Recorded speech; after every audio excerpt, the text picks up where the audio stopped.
This is George Fielding Elliott, CBS News, New York. Early this morning of April 19, 1775, CBS learned that General Thomas Gage, Commander-in-Chief of the British Army here in the American colonies, has dispatched at least 800 of His Majesty's regulars from Boston to Concord.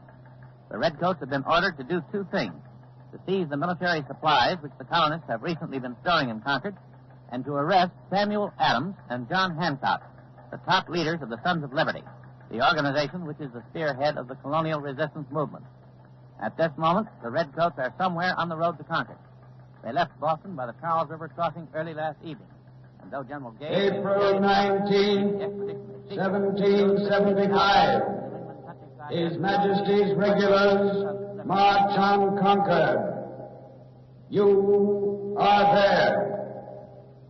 New England. The delicate peace between the colonies and the Crown feels the force of General Gage's march on Concord. Will peace survive, or will dawn find the colonies in open rebellion? CBS takes you back 174 years to the hour Paul Revere rode. All things are as they were then, except for one thing. When CBS is there, you are there. You Are There, produced and directed by Robert Louis Cheon, is based on authentic historical fact and quotation. And now, CBS News, New York, and Major Elliott. To seize the military supplies the colonies have been storing there, to arrest Sam Adams and John Hancock comes as no surprise. General Gage could not possibly have afforded to wait any longer before striking a major blow at the growing colonial resistance to the Crown's authority. Not to move, and move immediately, would be to risk the effective establishment of a powerful colonial force dedicated to the ultimate destruction of King George's power in these colonies. The colonists have been protesting ever more vigorously against laws passed in England by Parliament without the consent of the colonies. They refuse any longer to be exploited economically by English merchants. Incident has piled upon incident. Violence has followed violence. The Continental Congress has crystallized political resistance. Now military resistance is crystallizing. Only recently, Patrick Henry, speaking in the Virginia House of Burgesses, said, "The next gale that sweeps from the north will bring to our ears the crash of resounding arms." Goaded by epithets of insults, General Gage, tolerant, slow-moving, sometimes called the Old Woman, has finally accepted the challenge of the resistance. As for the colonists in Concord, there is no doubt that they are determined to keep their military stores as the legal equipment of local militia. The only question is, can the fragile peace, which still exists, survive the sparks that are even now being struck by the hobnails of General Gage's grenadiers on the road to Concord? Doug Edwards is ready to report from Concord, so over to Doug Edwards.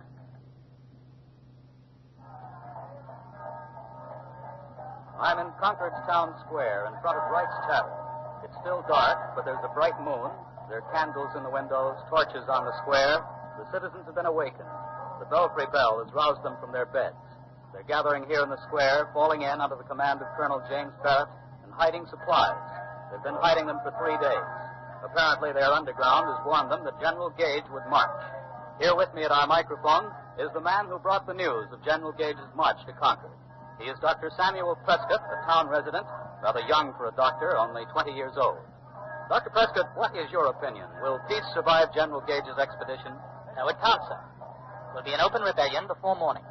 Why do you say that, Doctor? Do you think there will be trouble here in Concord? Maybe yes, maybe no. There are 21 miles between Boston and Concord.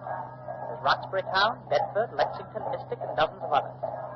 In every one of those towns, the Minutemen have been pulled out of bed, and they're itching for a fight. They don't like the lobsterbacks, and the lobsterbacks don't like them.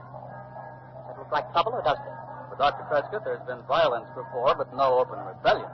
Yes, but this time it's different. You don't send 800 regulars to a tea party. Gage means to fight. He'll find us ready. You mean you'll fire on the Redcoats when they appear? We will fire on no one unless they give us cause to fire on them. We've never fired first. They've always provoked us. We mean not to attack, but always to defend our rights as Englishmen. Dr. Prescott, would you mind telling us just how you came by the information that Gage's troops are on the march? No, not at all. I was in Lexington last night. I went to see a young lady. As I was riding home, I met Billy Dawes and Paul Revere. Paul Revere, that's the Boston silversmith. That's right. Yes, and isn't Revere also the messenger for the Provincial Congress? I wouldn't know about that. Who sent him out?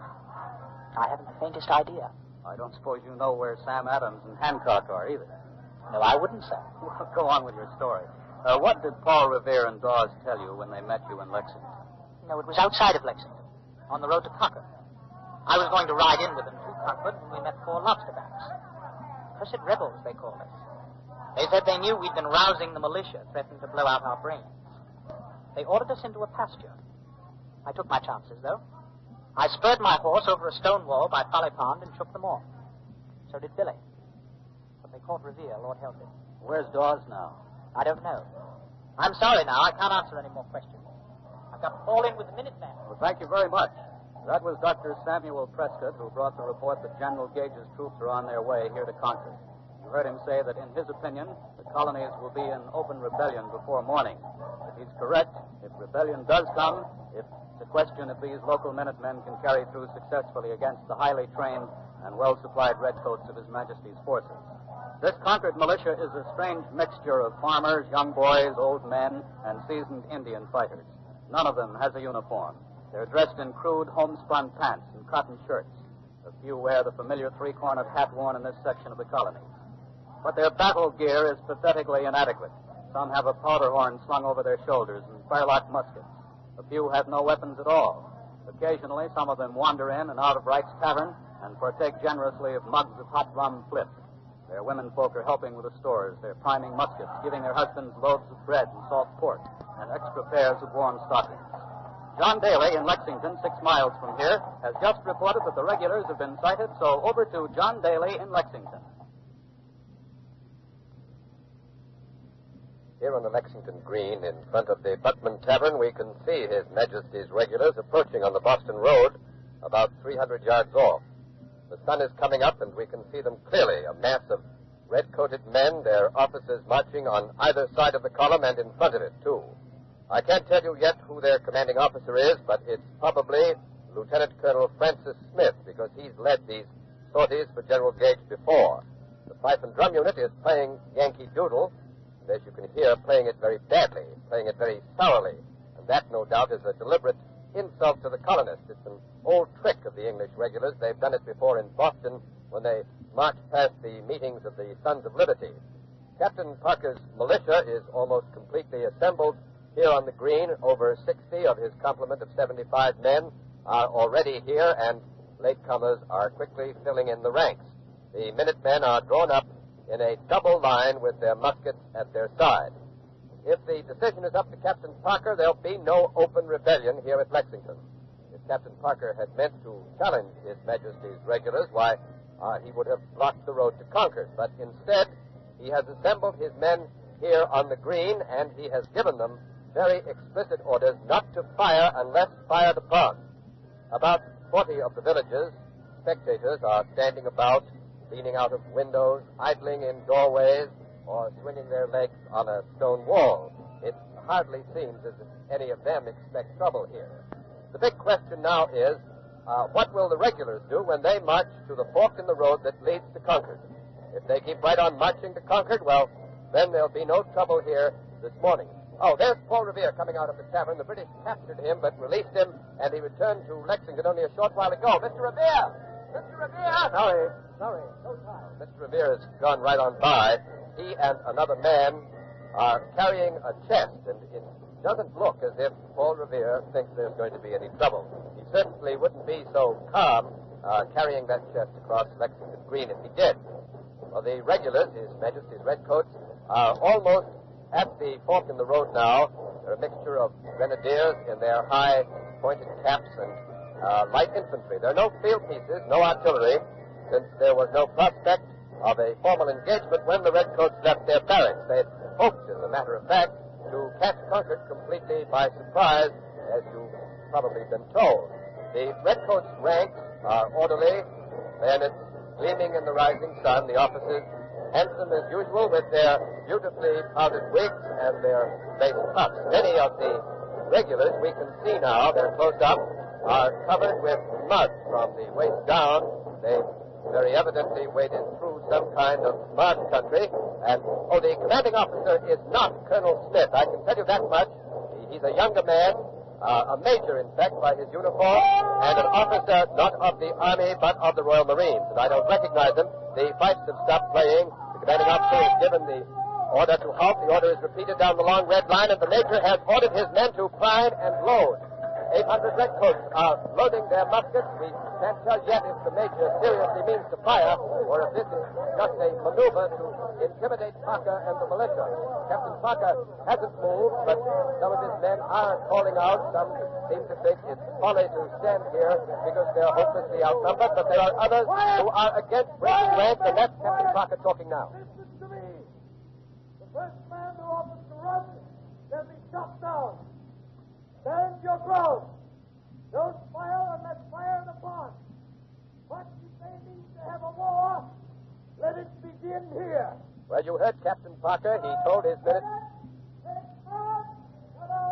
The red-coated major has ordered his men up on the green, and they're advancing on the double. Bayonets at charge. Two platoons of 3 ranks each. Some of Captain Parker's militia have broken ranks, are running away, but most of them are still there, standing at attention, muskets at their sides.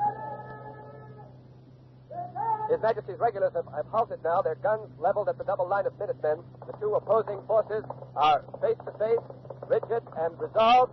That's the major. He's galloped up on the green with 2 officers. Disperse, ye rebels, he cries out, ye villains, disperse. Captain Parker's face is drawn, his lips are tight. He hasn't answered. His men haven't moved. And that was Captain Parker. He's called out, break ranks. Break ranks, ordered the Minutemen to break their ranks. But the major is ordering the dispersing militia to lay down its arms. He's not satisfied with their dispersal alone. He's shouting at the Minutemen, waving his sword. Someone has fired a shot. I couldn't see where it came from. It seemed to come over from my left. It may have been one of the younger of His Majesty's officers. The redcoats have fired point blank at the militiamen. Some of Parker's men have fallen. 3 of them.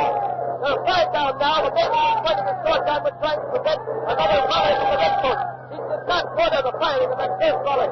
The militiamen are firing back without a command, without any order of any kind. They're firing spontaneously in anger. The major's horse has been hit. It's rearing up. The spectators are running for cover as fast as they can. The women screaming. Everything is confusion, and the green is choked with musket smoke. A redcoat has been hit, but the militia has broken completely. They're fleeing in all directions.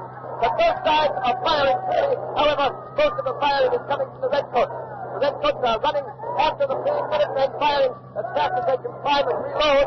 The major is still trying to stop his men from firing and to get some semblance of order, but his men are out of hand. A Minuteman has just been bayoneted on the spot because he refused to move. Some of the regulars are now trying to break the house, and they're breaking down the door. There must be at least 6 Minutemen lying out there dead or wounded, and still more have been wounded. I don't see any of Captain Parker's men now. They've all disappeared. The redcoats are quieting down a bit. Their officers are slowly getting them back in the line on the road. Some of them are firing, however, when they think they see us also. The major is swearing at his men. His fist exploded in his hand.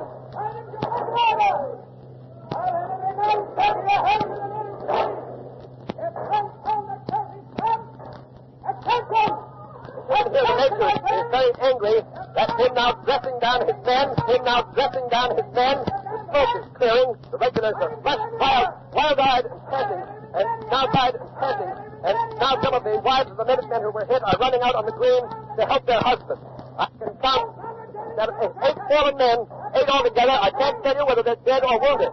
On the other side, except for a slight injury to the major's horse and that one wounded redcoat who now seems to have been just grazed, the redcoats have suffered no casualties. And now a redcoat, in spite of the major, has cried out hotly, 3 cheers for victory. But the major is giving the command to march. The long red column is stepping off down the road to Concord to the fife music and the drums. Evidently, the major isn't allowing this awful clash that has just taken place on Lexington Green to divert him from his main objective, the military stores in Concord, and the arrest of Sam Adams and John Hancock. The wife of one of the militiamen is running after the regulars, screaming at them, but they pay no attention to her. I'm going out to try and get a full and accurate report on the casualties, but the center of attention has shifted to Concord, so back to Doug Edwards.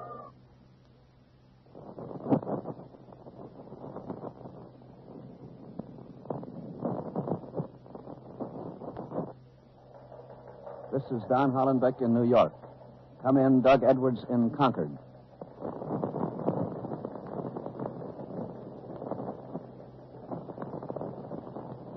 Go ahead, Doug Edwards.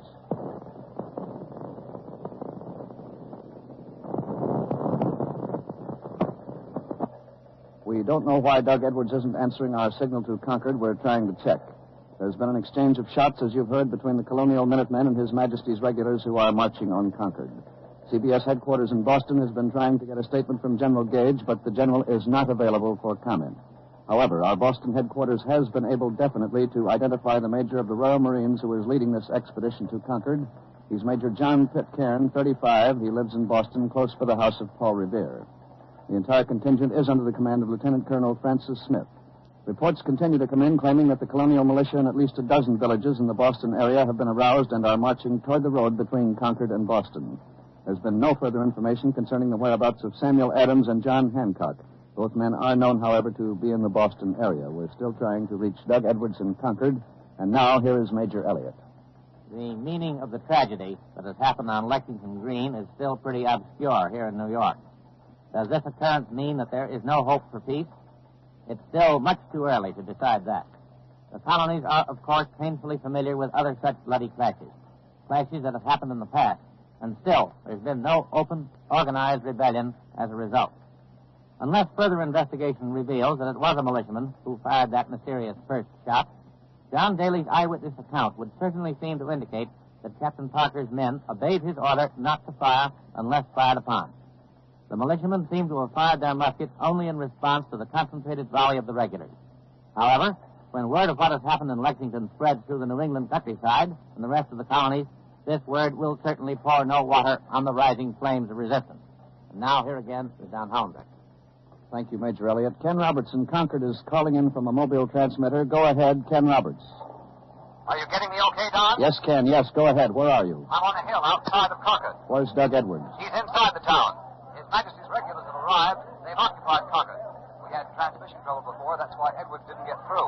And when we were ready to report again, the regulars had moved in, taken over the town, and Lieutenant Colonel Smith had clamped down a tight censorship. I managed to get away from town in our mobile unit.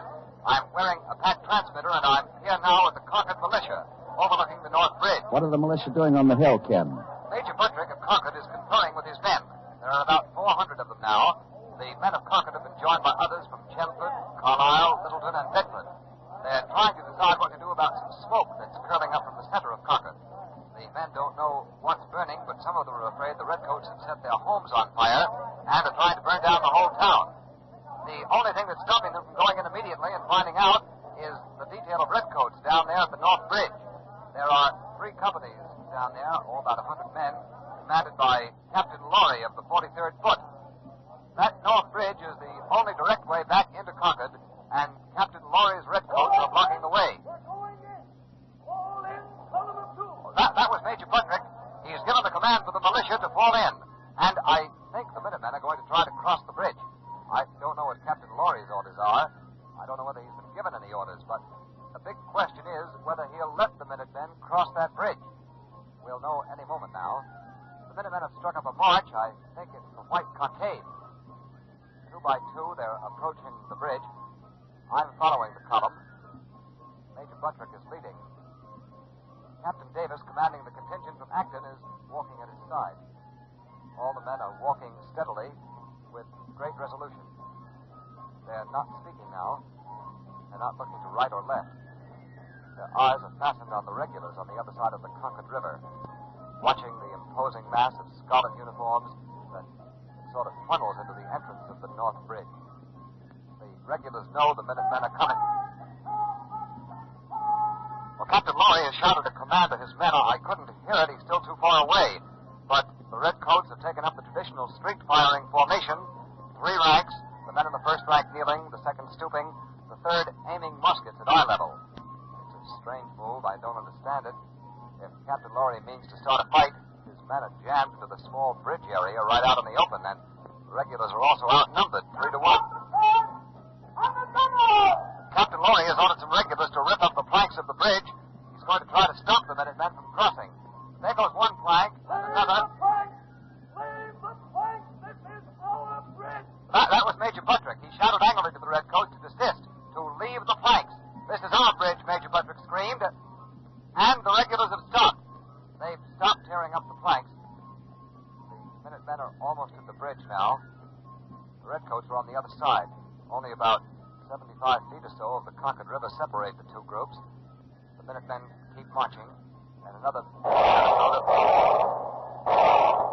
shots!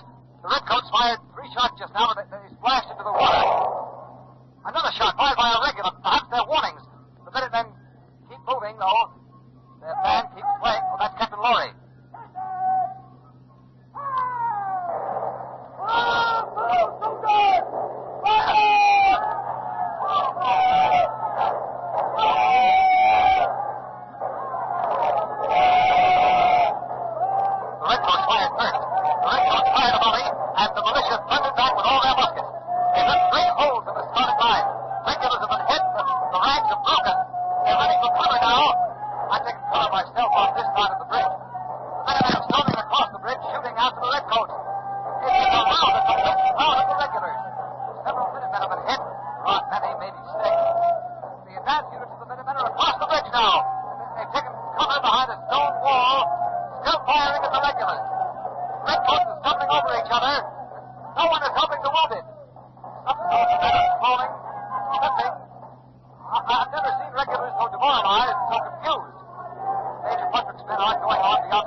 We have more news here. Heavy reinforcements of His Majesty's regulars have left Boston for Concord.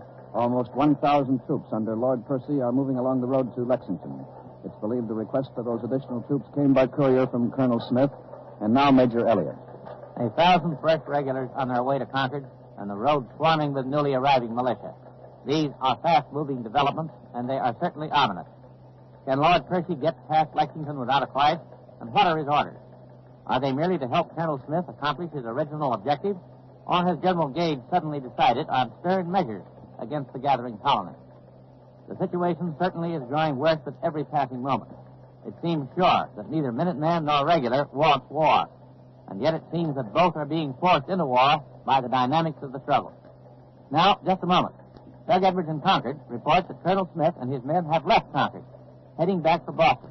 Edwards is able to broadcast again, so come in, Doug Edwards. The situation in Concord has been relieved for the moment at least, but no one is sure exactly what's happened. The last of His Majesty's regulars that occupied the town has left. Whether it's for good, we don't know, but they've left without any further bloodshed. So far, no arrests, no incidents after that one at North Bridge. All Redcoat details are rejoining the main body of troops, and then they began their march back to Boston again by way of Lexington. It seems strange that Colonel Smith and Major Pitcairn attempted no retaliation for what happened at the North Bridge. The search for military stores proved fruitless, rather embarrassing to the Redcoats. They seized a few barrels of flour, rolled them into the mill pond. They found some musket balls, threw them into the water, too. Also, they spiked a few small cannon and burned their carriages. That was the smoke seen by Major Buttrick and his men. The townfolk here are milling about around the taverns, asking the big question, has Colonel Smith left for good, or does he intend to meet Lord Percy and return? The answer to that question is going to come soon enough, but even before Colonel Smith and Lord Percy meet, His Majesty's Redcoats, who have just left Concord, must pass through an area alive with angry, suspicious, nervous militiamen, their fingers itching on the triggers of their muskets. Can Colonel Smith run that gauntlet without trouble? We'll find that out in a matter of moments. John Daly, in a mobile unit, has now moved up from Lexington. He is now at an intersection on the road a mile from here called Merriam's Corner. The regulars are approaching, so over to John Daly. We pulled into a cluster of trees overlooking the road from Concord. This place is known as Merriam's Corner because a local farmer by that name has his house here. The thousands of Minutemen who were awakened by Paul Revere and William Dawes and all the other messengers who spread the alarm are strung out on both sides of the road all the way to Lexington and possibly beyond. They're unorganized. They have no officers, but they've got plenty of muskets and powder. They're all keeping out of sight, crouching behind barns and rocks, standing behind trees and stone walls, and now and then you can spot a head bobbing out. But wherever they are, every Minuteman is watching that great cloud of dust approaching Merriam's Corner from Concord, the dust thrown up by His Majesty's regulars. The advance units of the regulars are in sight. They seem to be tired. No fife and drum plays them on. There's no music. They're carrying their wounded in chaises along the center of the road. Some of the infantry walk up on a ridge which slopes down and joins the main road here at Merriam's Corner. The Redcoats are passing us now, moving into the ambush of Minutemen hidden on both sides of the road. The Redcoats must know that the Minutemen are here, watching them, for they seem to be uneasy, uncertain of themselves. This is a tense moment which will decide if there's going to be another tragic clash here at Merriam's Corner. Nothing has happened yet, however, and the regulars are... One of the Minutemen has fired at the Redcoats. The musket was fired from a rock or tree to my right. The Redcoats are firing back, and from behind trees and rocks, the militia have opened up. Flashes of musket fire, clouds of smoke up, popping all around me from both sides of the road.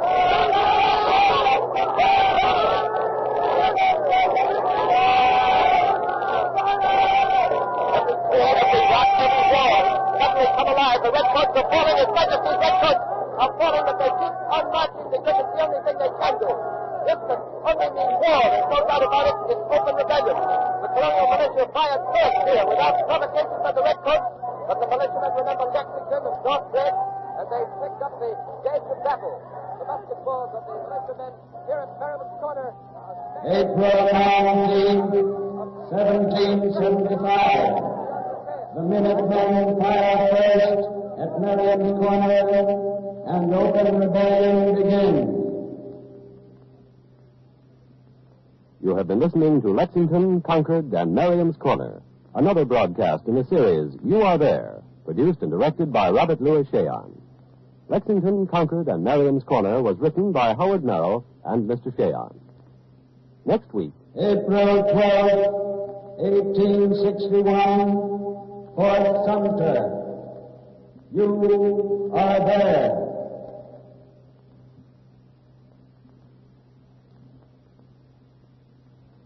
Tonight, America's favorite schoolmistress, our Miss Brooks, goes to the dogs in her latest adventure on CBS.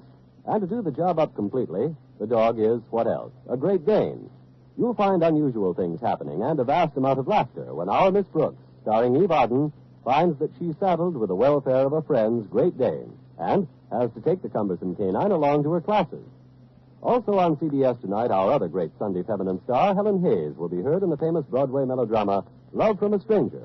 Eve Arden is our Miss Brooks, and Helen Hayes, star of the Electric Theater, come to you every Sunday evening over most of these same CBS stations. This is CBS, the Columbia Broadcasting System.